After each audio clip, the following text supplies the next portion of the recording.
Nampilin Matius 7 ayat 21. Nah ini loh. Ya.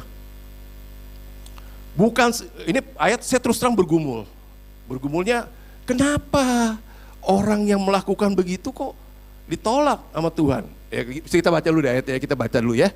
Bukan setiap orang yang berseru kepadaku, Tuhan, Tuhan, akan masuk ke dalam kerajaan surga, melainkan dia yang melakukan kehendak Bapakku di surga. Terus lanjut. Ayat 22. Pada hari terakhir akan bahkan banyak orang berseru kepadaku, Tuhan, Tuhan, bukankah kami bernubuat demi namamu, mengusir setan demi namamu, dan mengajarkan mujizat demi namamu juga.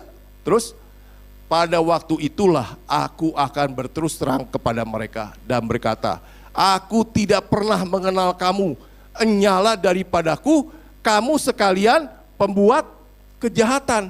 Bapak Ibu setuju orang kayak begini berbuat kejahatan? Dia bernubuat, dia menyembuhkan orang. Tapi Tuhan berkata, kamu pembuat kejahatan.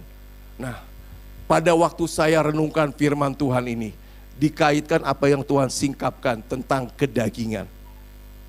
Perlu Bapak Ibu ketahui, orang Kristen itu bisa hidup dalam kedagingan, amin.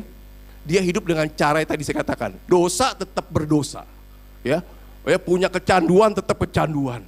Ya, semua perbuatan kedagingan dia nggak pernah mau bertobat, dia biarkan saja. Itu Kristen, namanya Kristen kedagingan. Mirip sama orang dunia, nggak ada bedanya.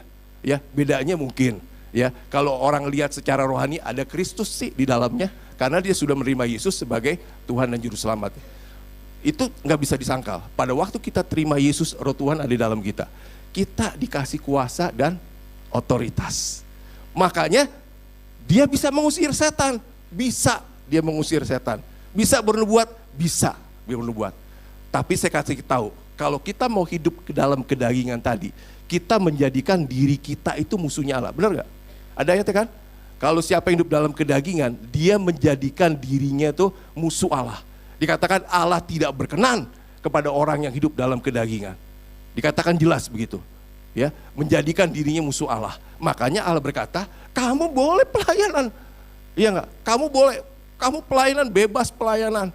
Aku melayani Tuhan. Tapi kita tidak pernah mau mengikis kedagingan kita. Jangan heran, kalau suatu saat kita datang ke hadapan Tuhan. Aku enggak kenal kamu.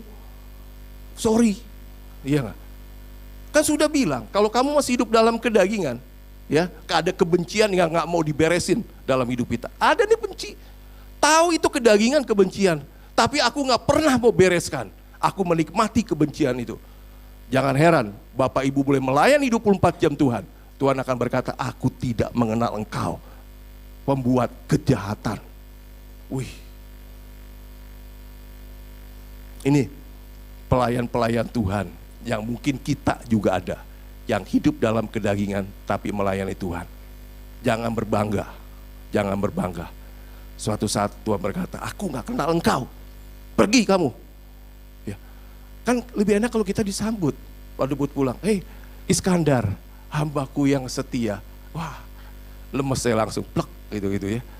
Ya gak? Ini beda dengan apa? Anak-anak Skewa. Berapa tukang jampi Yahudi. Dia berjalan keliling di negeri itu mencoba menyebut nama Yesus.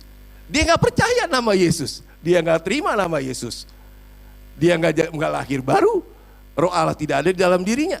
Dikatakan mereka mencoba menyebut nama Tuhan Yesus atas mereka yang kerasukan roh jahat dan berseru. Katanya begini, aku menyumpahi kamu demi nama Yesus yang diberitakan oleh Paulus. Ayat 14.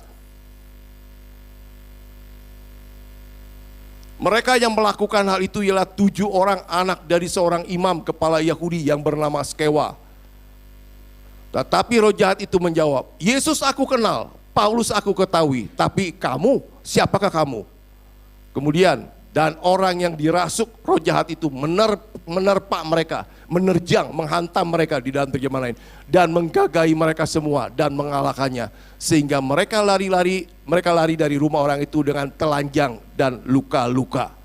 Hal itu diketahui oleh seluruh penduduk Efesus, baik orang Yahudi maupun orang Yunani. Maka ketakutanlah mereka semua dan makin termasyurlah nama Tuhan Yesus.